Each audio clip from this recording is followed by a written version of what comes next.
ঘুষের টাকা। অবশ্য বাংলাদেশে ঘুষ নাই, বাংলাদেশে ঘুষের প্রচলন আছে নাকি? না না, বাংলাদেশে ঘুষ গেছে বকশিস হইয়া। কয় যে আমার বকশিস দিতে।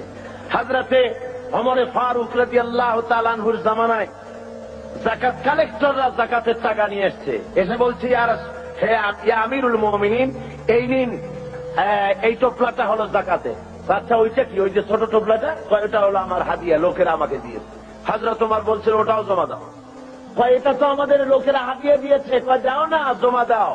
এরপরে আমি তোমার চাকরি বাদ দিয়ে দিলাম, এখন যাও দেখি তোমার কেটে হাদিয়া দেয়। তার মানে ওইটা দিয়েছে তোমার চাকরির জন্য। সুতরাং ঘুষ খাওয়া হলো হারাম। ঘুষ খাওয়া কি? হারাম। আল্লাহ রাব্বুল আলামিন বলেন, যখন তুমি কলকারখানায়, খেতে, খামারে, অফিসে যখন বসবে, আমার জিকির বেশি করে করবে, আমাকে স্মরণে রাখবে, তাহলে কোন ক্রমে তুমি ঘুষ তোমার বাম হাতের ইনকাম করতে পারবে না। আমার ভয় অন্তঃকরণে তোমার আসবে। এখন যে গভর্নমেন্ট ক্ষমতায় আছেন, এই গভর্নমেন্ট প্রথমে যখন ক্ষমতায় আসেন, এসেই তারা আসবার আগেই ঘোষণা করেছিলেন যে দুর্নীতির বিরুদ্ধে আমরা জিহাদ ঘোষণা করেছি, দুর্নীতির বিরুদ্ধে। এই ঘোষণার পর তারা ক্ষমতা এলেন। এর কদিন পরেই আমার মাহফিল ছিল বাইতুল মোকাররমে। তো ঘোষক সেখানে উপস্থিত, বোঝেন তো কে? তো আমি সেখানে বললাম মোনাজাতের মধ্যে যে আল্লাহ, যারা আজকে দুর্নীতির বিরুদ্ধে জিহাদ ঘোষণা করে ময়দানে এলেন, এরাই যেন কিয়ামতের দিন দুর্নীতির দায় আসামি হয়ে তোমার কাঠগড়ায় না দাঁড়ায়। আবার আজকে দেখা গেল সমাজের অবস্থা, যারা দুর্নীতির বিরুদ্ধে জিহাদ ঘোষণা করে এলেন, দুর্নীতি মনে হয় কোন সমাজের এমন কোন একটি রন্ধ্র নাই যেখানে দুর্নীতি আজ না ঢুকেছে। কি কোন ঠিক কিনা? সমাজের পরতে পরতে, সর্বস্তরে, রন্ধ্রে রন্ধ্রে ঘুষ, অনাচার, ব্যভিচার ঢুকে গিয়েছে। এই জন্য আল্লাহ বলছেন, আমি যদি স্মরণে থাকি তাহলে এই অন্যায় অবিচার করা তোমার পক্ষে সম্ভব হবে না।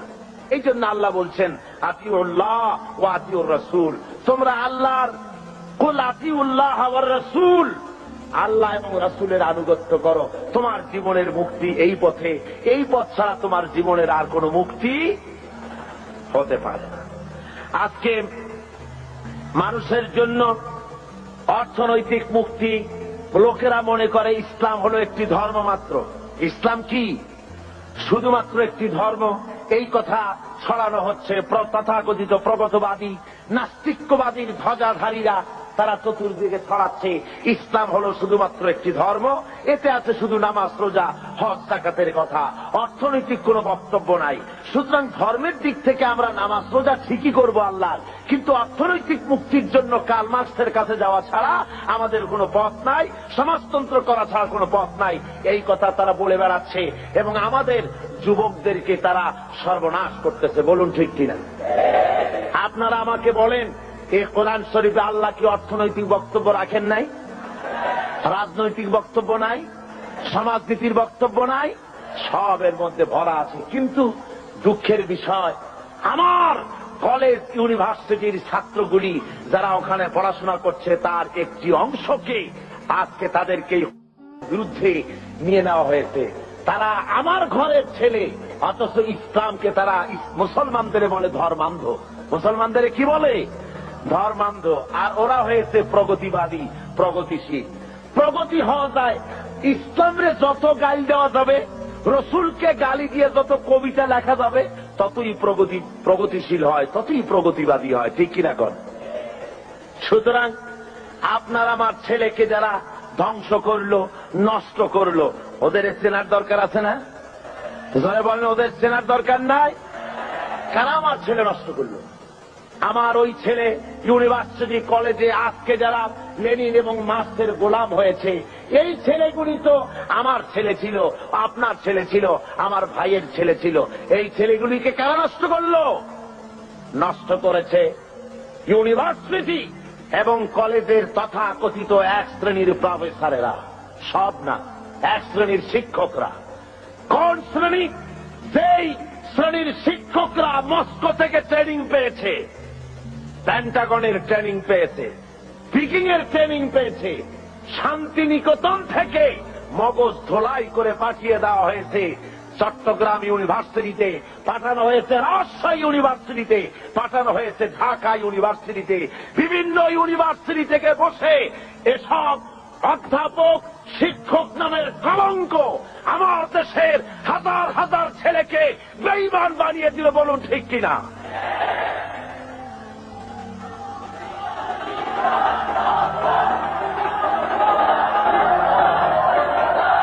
ভাইয়েরা আমার, আজকে আমাদেরকে বুঝতে হবে ওই ইউনিভার্সিটিগুলিতে যদি কোরআনে কারীম পড়ানো হতো, যদি রাসূলের হাদিস পড়ানো হতো, রাসূলের অর্থনীতি যদি পড়ানো হতো, ছেলেগুলি খারাপ হতো না, সব মুহাম্মদ সাল্লাল্লাহু আলাইহি ওয়াসাল্লামের অনুসারী হয়ে যেত। ঠিক কিনা বলেন? আল্লাহ রাব্বুল আলামিন কোরআনে কারীমের মধ্যে অর্থনীতি দিয়ে ভরপুর করে দিয়েছেন। সমস্ত কথা বলেছেন, শ্রমিকের ব্যাপারে কথা বলেছেন, কৃষকদের ব্যাপারে কথা বলেছেন। পুঁজিবাদকে ইসলাম আশ্রয় দেয়নি, বরং অর্থনৈতিক একটি সামাজিক সুবিচার, একটি সুষম বন্টন নীতির কথা আল্লাহ রাব্বুল আলামিন বলেছেন। এই পৃথিবীর সমস্ত সম্পদের আসল মালিক কে? জোরে বলুন কে? লিল্লাহি মা ফিস সামাওয়াতি ওয়া মা ফিল আরদ।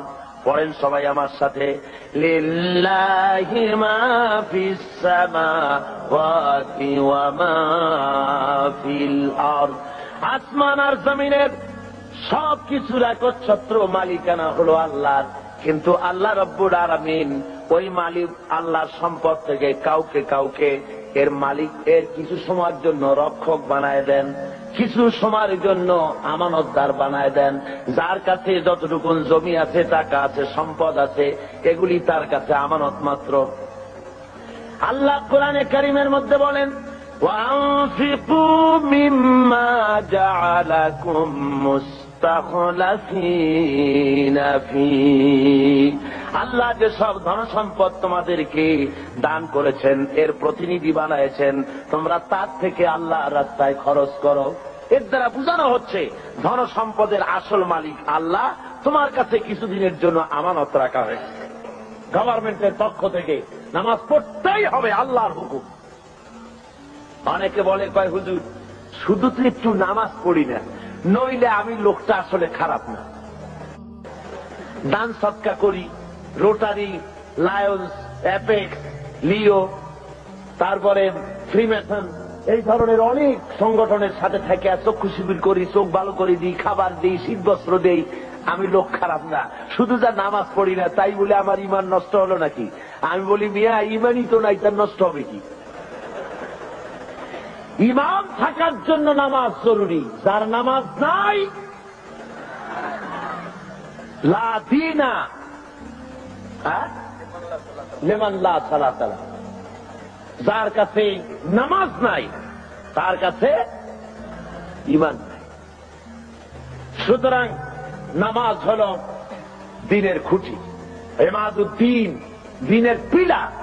পিলার নাই তো আপনার ছাদ হবে কেমনে, ঘর বাড়ি হবে কেমনে? হইতে পারে? পিলার ছাড়া ঘর বাড়ি হয়? হতে পারে।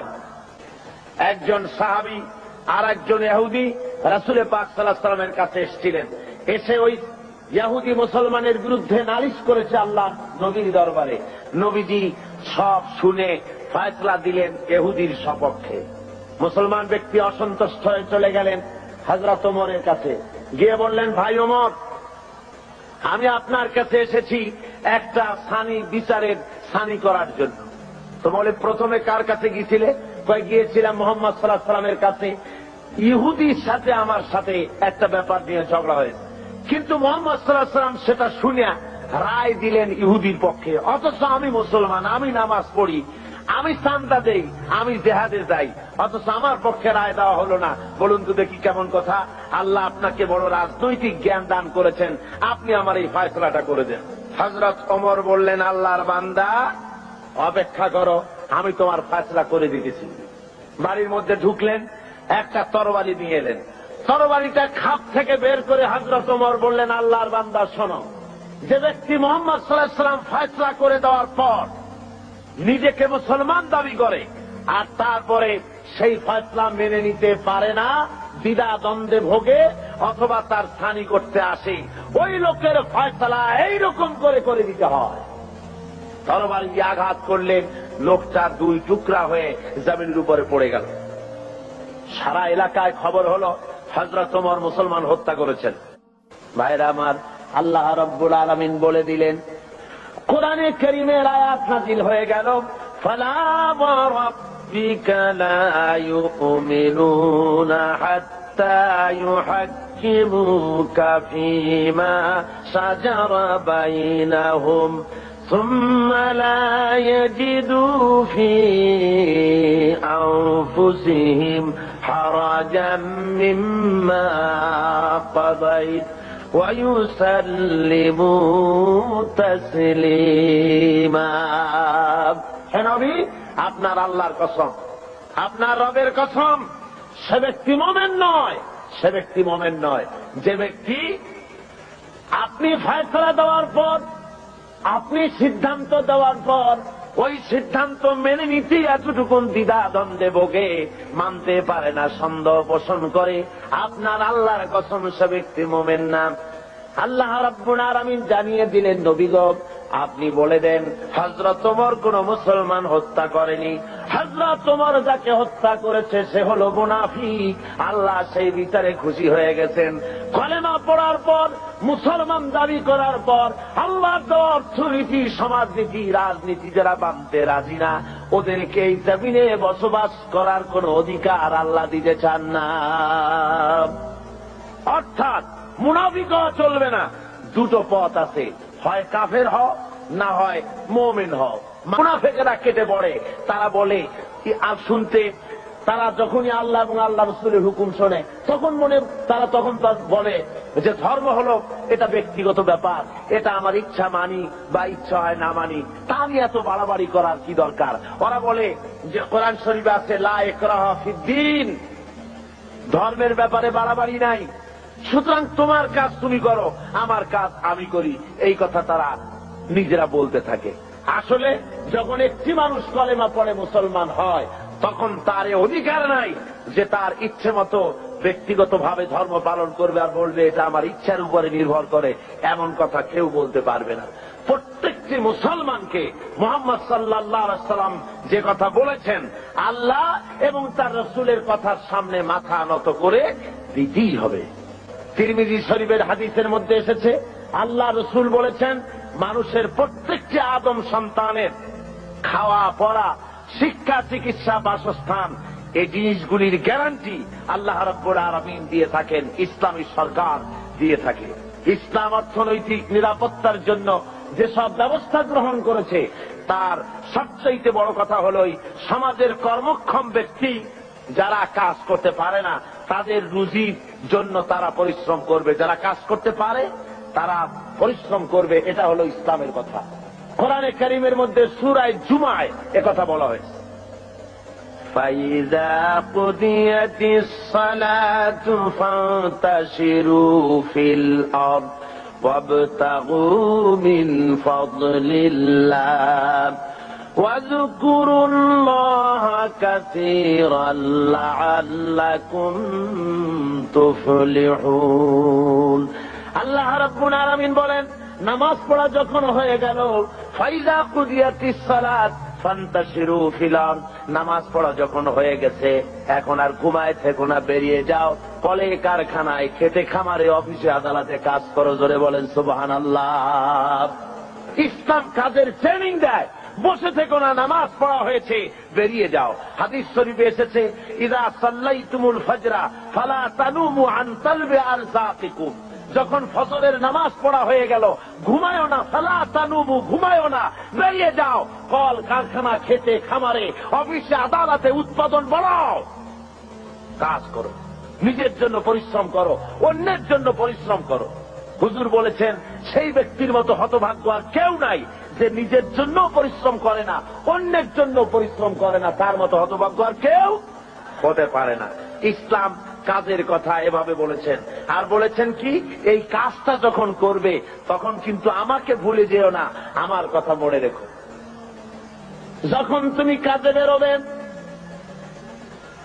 আমার ফাইজা কুদিয়াতিস সালাত ফান্তাশিরু ফিল আরদ ওয়াবতাগু মিন ফাদলিল্লাহ ওয়াযকুরুল্লাহা কাসীরান লাআল্লাকুম তুফলিহুন। যখন তোমরা রুজি তালাশের জন্য বেরোবে তখন আমার জিকির বেশি বেশি করে করবে। কার জিকির? আল্লাহর জিকির। তার মানে এটা নয় যে অফিসে বসে আল্লাহু আল্লাহ করবেন, তারপরে জমিনে গিয়ে আল্লাহু আল্লাহ করবেন মুখে মুখে শুধু, তা না। জিকির মানে স্মরণ। জিকির মানে কি? এর মানে হলো আপনি যখন অফিসে বসবেন, আল্লাহ বলেন এটা তোমার রুজি কামাই জায়গা, অফিসে বসে যতক্ষণ থাকবে তখন আমাকে স্মরণ করবে। আমি যদি তোমার স্মরণে থাকি তাহলে বাম হাতের ইনকাম করা সম্ভব হবে না। কথা বোঝেন? বাম হাতের ইনকাম এটা আছে নাকি? চিটাগঙ্গে নাই বোধহয়, আছে। মাঝখানে থাকতে পারবে না, মুনাফিক হতে পারবে না। দুই পথের যে পথে খুশি সে পথে চলে যাও। হয় ইসলামকে বাদ দাও, ইসলাম পছন্দ হয় না, আল্লাহ পছন্দ হয় না, রাসূল পছন্দ হয় না, চলে যাও, বেরিয়ে যাও। আছে না এমন?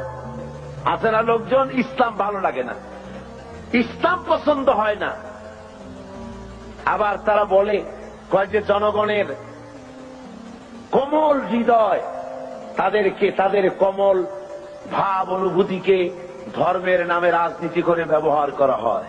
জনগণের হৃদয় তো কোমল থাকবেই, কোমল হওয়া স্বাভাবিক, নরম হওয়া স্বাভাবিক, যেহেতু জনগণ হলো ইমানদার দিনদার। আর যারা এই কথা বলে তারা জেনাকার, মদখোর, বদমাশ, কলিজা কঠিন, তাই কোরআনের আওয়াজ তাদের কলিজায় পৌঁছায় না। ভাইরা আমার, সুতরাং আল্লাহ রাব্বুল আলামিন এই লোকগুলি আল্লাহ সম্পর্কে তাদের কথা হলো যে আল্লাহর আইন, এমনি মুসলমান তারা দাবি করবে কিন্তু কোরআন মানতে রাজি না। কোরআন আল্লাহর কিতাব মানবে কিন্তু কোরআনের আইন মানতে রাজি না, রাসূলের কথা মানতে রাজি না। আল্লাহ রাসূলকে ছেড়ে দিয়ে কার্ল মার্কসের গোলাম হবে, মুহাম্মদ সাল্লাল্লাহু আলাইহি ওয়াসাল্লামকে বাদ দিয়ে লেনিনের গোলাম হবে, পছন্দ হয়, কিন্তু রাসূলের গোলামি পছন্দ হয় না। যদি তাই হয় অবস্থা, তাহলে আল্লাহ নোটিশ দিয়েছেন। কি দিয়েছেন বলুন? কি দিয়েছেন?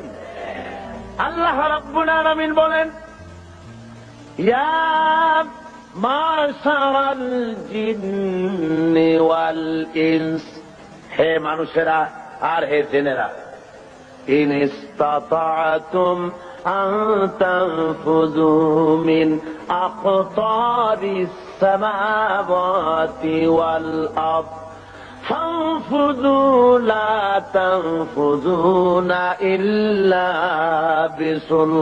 بسلطان।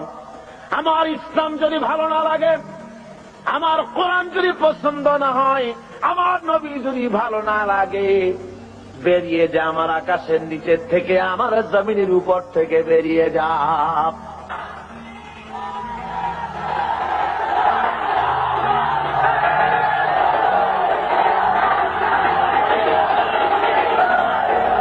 আমার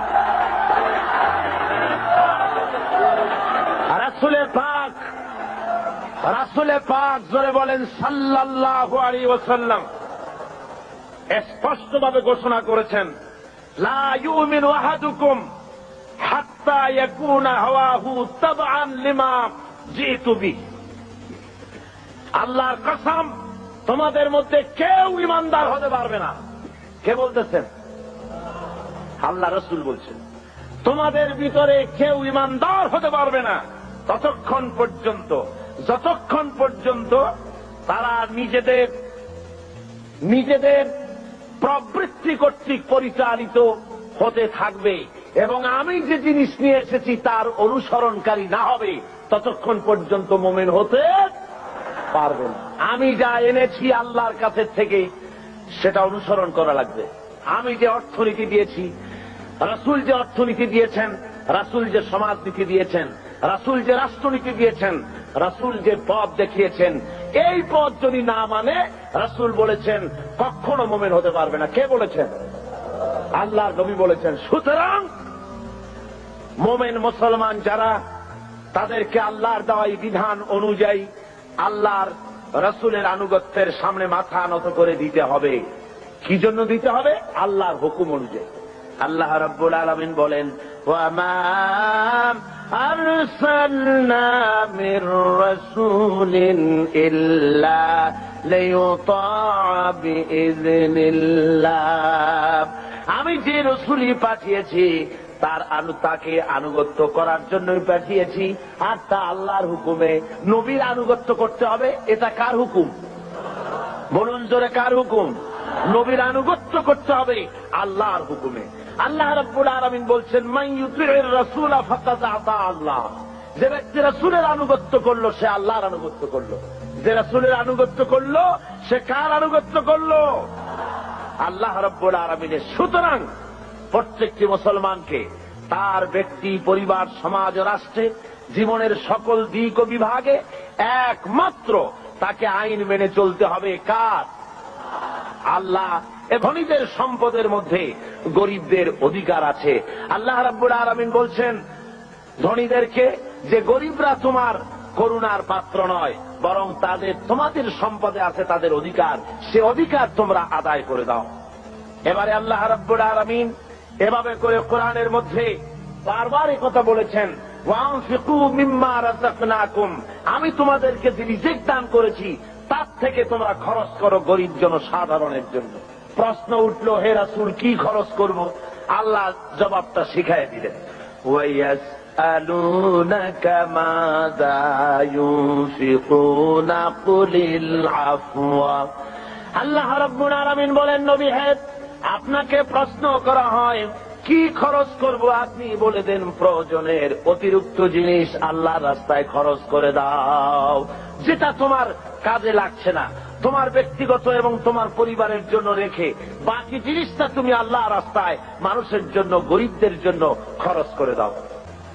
আল্লাহ রাব্বুল আলামিন এরপরে যারা কাজ করতে পারেন তাদের কি, যারা কাজ করতে পারে না, উপার্জনে অক্ষম যারা, তাদের জন্য আল্লাহ রাব্বুল আলামিনের রাসূল পাক সাল্লাল্লাহু আলাইহি ওয়াসাল্লাম বলেছেন যে যারা কাজ করতে পারে, তারা কর্ম কাজে যারা শক্তি নাই তাদের প্রয়োজন তারা মিটিয়ে দেবে।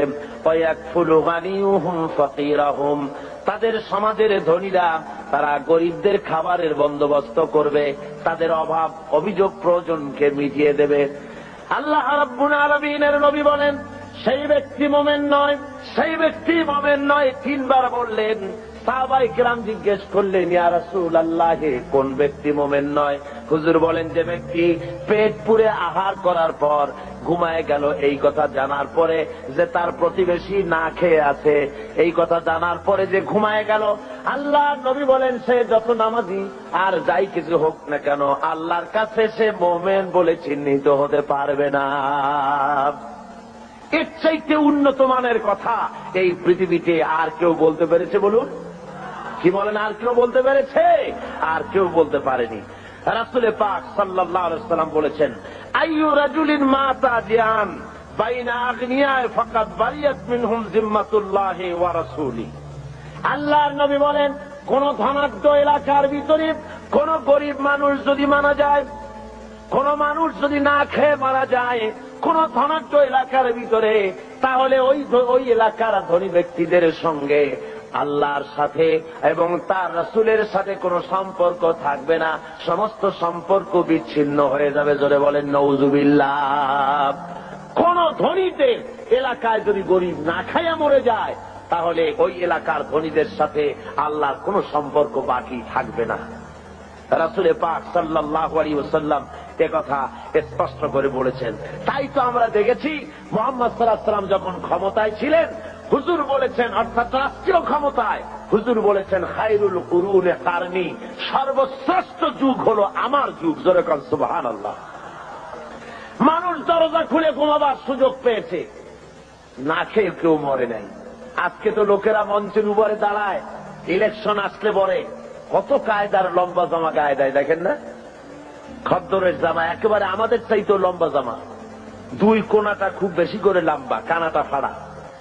এরপরে মঞ্চে এসে সুন্দর করে বলে, এবার যদি একবার চাইতে পারি ক্ষমতায়, না খাইয়া কেউ মরবে না, কিন্তু কি খাইয়া যে মরবে তাও তারা বলে না। ভাইরা আমার, মানুষেরা বুঝতে পারে না আর এদের পেছনে দৌড়াতে থাকে। রাসূল পাক সাল্লাল্লাহু আলাইহি ওয়াসাল্লাম ইসলামী বিধানের মাধ্যমে মানুষের খাওয়া পড়ার, শিক্ষা, চিকিৎসা, বাসস্থানের গ্যারান্টি দিয়েছিলেন। রাসূল দুনিয়া থেকে বিদায় হলেন। হযরতে আবু বকর, হযরত ওমর, হযরত উসমান, হযরত আলী রিদওয়ানুল্লাহ তাআলা আলাইহিম আজমাইন দুনিয়ার বুকে শাসন করেছেন, পৃথিবীকে দেখাচ্ছেন রাষ্ট্র কেমনে চালায়। নিজেরা না খেয়ে জনগণকে খাবারের বন্দোবস্ত করেছেন। দিক থেকে কেউ কোন মুসলমান দাঁড়াবে না, বসা অবস্থায় একটু চেপে আসেন আর একটু মহব্বতের সাথে জিকির করেন লা ইলাহা ইল্লাল্লাহ, খুব জোরে করেন লা ইলাহা ইল্লাল্লাহ।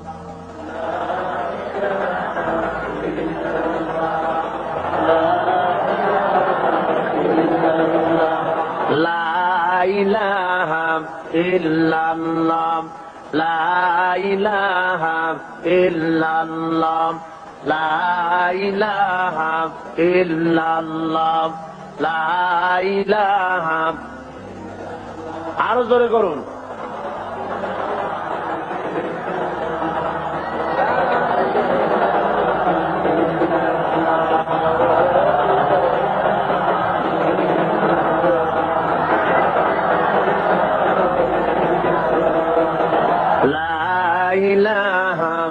ইল্লাল্লাহ, লা ইলাহা,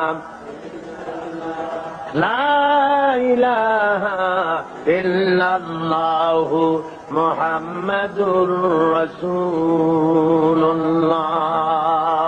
ভাইরা আমার, ইসলাম যাকাতের মাধ্যমে এবং পারস্পরিক দানের মাধ্যমে মানুষের দরিদ্রতা দূর করার ব্যবস্থা করেছে।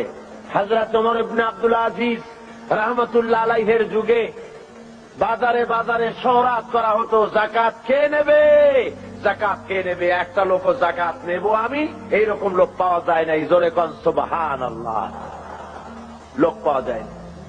হযরত ওমর ইবনে আব্দুল আজিজ রাহমাতুল্লাহ আলাইহির জামানায় একটা লোক অনেকগুলি যাকাতে সদকার টাকা নিয়ে ঘুরতেছেন, কারে দেবে, গরিব তালাশ করতেছে। তালাশ করতে করতে 3 দিন হয়ে গেছে, পায়নি। শেষ পর্যন্ত মরুদ্যানের ভেতরে বসে ঝিমোচ্ছে। এমন সময় দেখে যে আর একটা লোক সেখানে আসছে, গায়ের জামা কাপড় ময়লা, বিরাট একটা গাচ্ছি। তারে বলছে, আসসালামু আলাইকুম ভাই, আল্লাহ মেহেরবানি আপনারে পাইয়া গেছি। আমি আজকে 3 দিন পর্যন্ত সদকার টাকা নিয়ে ঘুরতেছি, কারে দেবো কোন লোক পাই না, আপনার মতো একটা গরিব লোক পাইয়া গেছি, আপনি দয়া করে আমার টাকাগুলি নিয়ে আমারে বাঁচান।